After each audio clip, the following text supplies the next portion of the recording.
recently the rapper Trouble got killed while visiting a girl. Apparently, according, to all the news that's coming out, he was, he went to the girl's apartment. He had allegedly spent the night. A man who the woman was romantically involved with, either currently or somewhat recently, forced his way into the house, and some sort of scuffle occurred, and Trouble was shot in the chest and killed. He went on the run for like a day or so and eventually turned himself in. What's going on with this case right now? Did you see the girl's Instagram story? Yes. She basically, because I think people are accusing her of setting up Trouble and stuff like that. I don't really see that.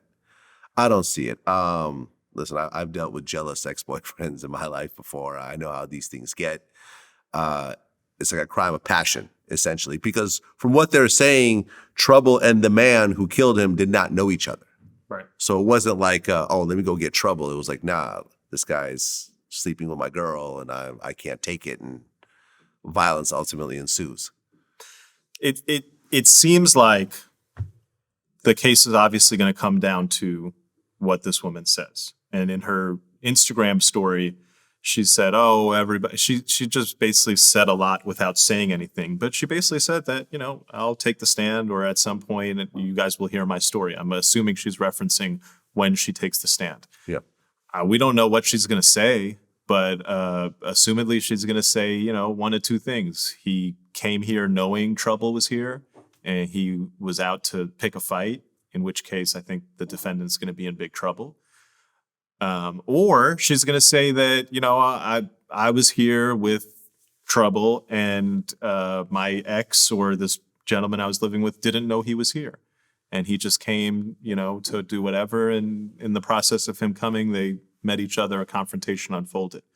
Now, depending on, I think, what she says about his knowledge of who was going to be there that night, I think that's what the case turns on. Because if I'm a juror and I'm sitting there and I'm going, oh, you knew that guy was going to be there and you went there to pick a fight with him and then you shot him, I'm going to feel one type of way. If I'm the same juror and I say, oh, you and your wife had a fight, or you and your baby mom or the person you're living with had a fight a week ago, you haven't been there for a week, you decided to go back home, you ran into her and she's sleeping with a man, the man got violent towards you and said, hey, who the hell are you? And you just entered your own home and then a fight ensued, I'm going to feel a very different type of way.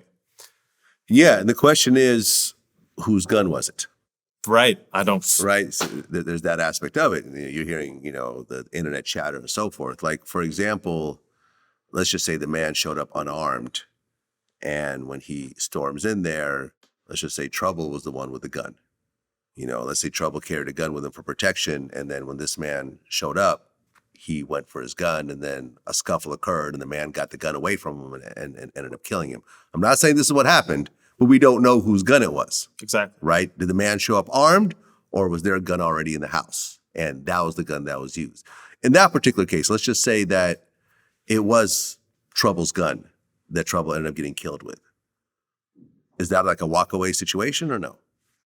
I don't think it's ever a walkaway situation, but every fact matters. And I mean, look, if you're going into your own house or a place that you have established residence in because you've been living there, right? And another man is there, and another man is there in the capacity of a romantic relationship with someone that you had just been in a romantic relationship with a week before, and a gun, all these facts are going to add up.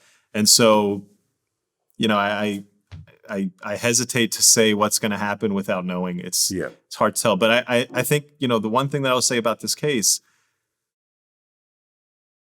it's crazy how people live on social media. Right?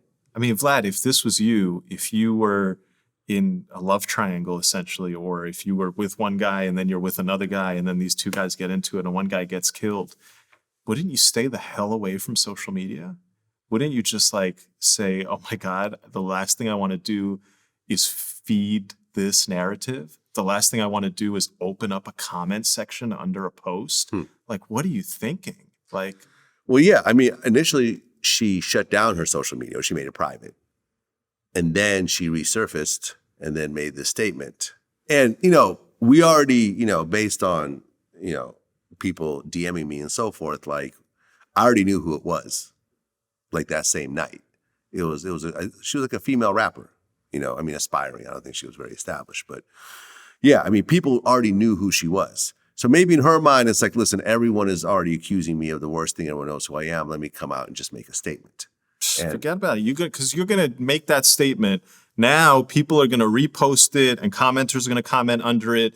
Your thing is an IG story, so maybe they're not commenting directly unders.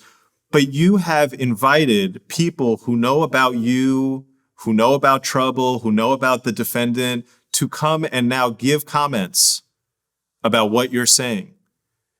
How's that going to help you? How's that serving your interests? It's not. And it's remarkable to me that the people involved in the controversies that you and I talk about decide to go ahead and open up comment sections on their own profiles for us to talk about it.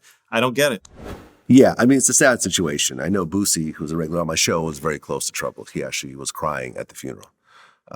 So it's a loss, man. And, you know, it kind of teaches you a lesson that you probably, you know, a woman who you're not in a serious relationship with or married to, going to a woman's house as opposed to just getting a hotel somewhere is a very dangerous thing because you don't know who's going to be there, who's going to show up, boyfriend, baby daddy, who else she's involved with. She could be sleeping with 10 other guys. You know, one guy's paying her rent, other guy's paying her car note. Like, you know, I mean, you don't know. You don't know what these girls are doing out there. And you're walking into a situation completely blind in someone else's home. You know, so all the guys out there, just get the hotel room. This is what you're trying to do. Get a hotel room. Get a Motel 6 if you're poor. Like, you know, if you ain't got money for a Ritz-Carlton, get a, you know, Make sure she's making you work for it too, because if it seems too good to be true, it might be a trap. Might be a trap. Yeah, because remember back in the day, there was the Gucci Mane situation. He went back home with I believe a stripper, and it ended up being an ambush. And he ended up killing one of the guys. Yo, public service announcement to the viewers of Vlad TV. Watch out for the eye candy, male or female. If you're randomly sitting around one day and, you know, maybe you're not the most attractive person and people don't throw themselves at you, and now all of a sudden somebody is throwing themselves at you and inviting you back to their hotel room, be advised that you might not want to go back to that hotel room. You might leave there without your pants, your wallet, your jacket, your watch. I mean, just, you know, the trouble thing, I hope men didn't need that to remind them that you can get yourself into some real big problems chasing women.